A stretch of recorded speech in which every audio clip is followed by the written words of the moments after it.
You have probably noticed them in your office, the folks in their early 50s who never complain, who absorb crisis after crisis without flinching, and who somehow keep 3 different disasters contained while everyone else panics over one.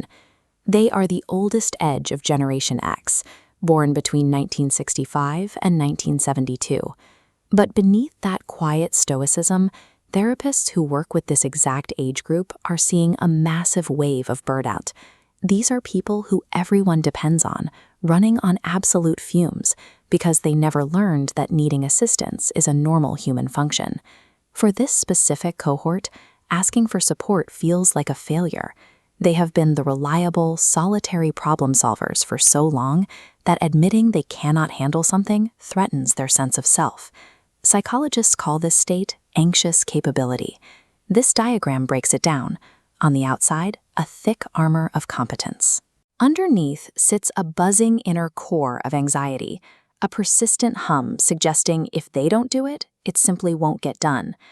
This behavioral pattern formed during a specific window of history that taught them a clear lesson. If you don't handle it, nobody will. To understand why they operate this way, we have to look at how their brains developed. Child development researchers note that kids between ages 4 and 7 are in the intuitive thought substage. They lack logical reasoning, but they act as highly perceptive emotional sponges. They absorb the tension of a room. And the emotional rooms these kids were reading in the early 1970s were fraught. The country was reeling from Vietnam. The economy was sliding into stagflation, and trusted institutions their parents relied on were publicly collapsing. Inside the house, the atmosphere matched the news. Young boomer and silent generation parents were stressed, distracted, and struggling to navigate a shifting economic reality. Because nobody explains the macroeconomy to a 5-year-old, their brains simply pattern match the tension. They became experts at reading the emotional weather of a house before a word was spoken. They figured out how to stay out of the way, handle their own issues, and suppress their own needs. Nobody sat them down to teach them this. It was absorbed through thousands of tiny interactions that delivered a consistent message. The adults are at capacity. Do not be a problem. The pattern deepened as they hit elementary school, and the latchkey kid phenomenon exploded. With both parents working to stay afloat, 7 million kids were regularly unsupervised after school by 1984. Society expected this level of self-sufficiency from kids without offering praise for it. Unsupervised responsibility builds a feedback cycle where every finished task generates a fear of dropped balls rather than confidence. Then their teenage years escalated global dread. Heavy, sudden crises like the Cold War and AIDS slammed into them, while visibly panicked adults had no control. They watched seemingly infallible structures disintegrate live in front of them, like the Challenger erupting in the sky while they sat watching in their classrooms. Even when massive threats resolved, like the unpredictable fall of the Berlin Wall, the relief was hollow. If a giant world order could collapse overnight, anything could. This bred a habit of permanent contingency planning. Watching stable structures dissolve repeatedly through their formative years reinforced a specific worldview. To this microgeneration, the only reliable safety net in the world was their own capability.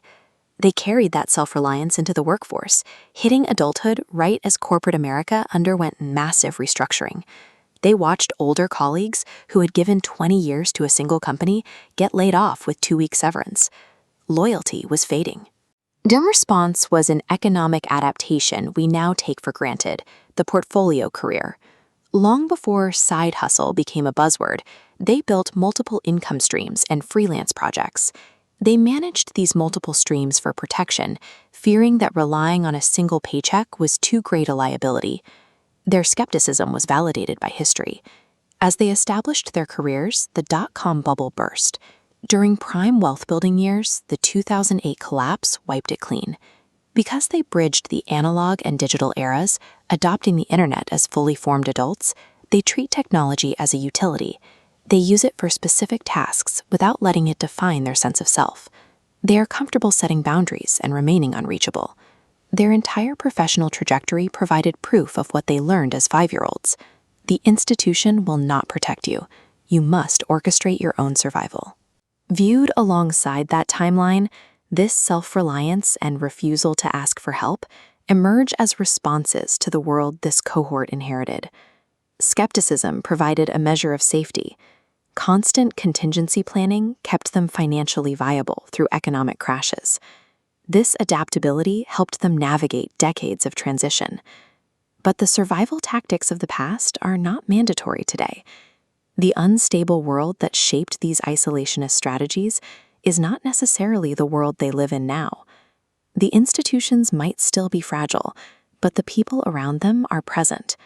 This allows for the possibility of genuine interdependence. It may feel uncomfortable to let go of the controls, but they can let someone else step in and carry the weight of a crisis. After a lifetime spent proving they can handle anything, they can finally choose to accept help. The goal is no longer isolation, but the relief of shared responsibility.